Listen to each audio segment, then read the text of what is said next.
Hi dear friend, welcome back to my channel Tech Bidda. And today in this video I'm going to show you how to lock your Facebook profile. If you lock your Facebook profile, then no one can see your Facebook profile without your friends. So if you really want to learn how to lock your Facebook profile, then watch this video till the end. And before starting the video, I'll ask you something that till if you not subscribe my channel, please subscribe my channel and hit the like button of this video. So let's start the video.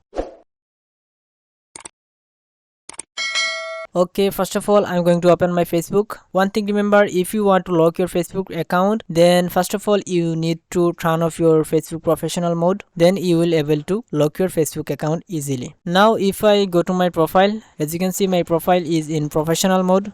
So first of all I need to turn off this professional mode. Okay, if you have also professional mode in your Facebook account, then first of all turn off this. Click on this three dot option. Here below you will find professional mode off. Click on this option,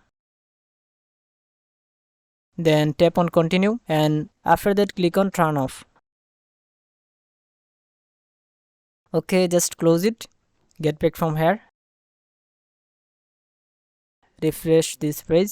Now you can see my account is now turned into a normal Facebook account. Now I can easily lock my Facebook account. Click on this three dot option,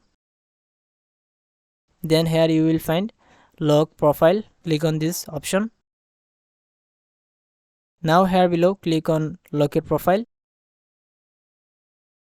You locked your profile. So finally your work is done. From now no one can see your Facebook profile's photo, story and post without your friend. So friend, if this video is helpful for you, please don't forget to subscribe my channel, and if you have any queries please let me know in the comment box. I will try my best to help you.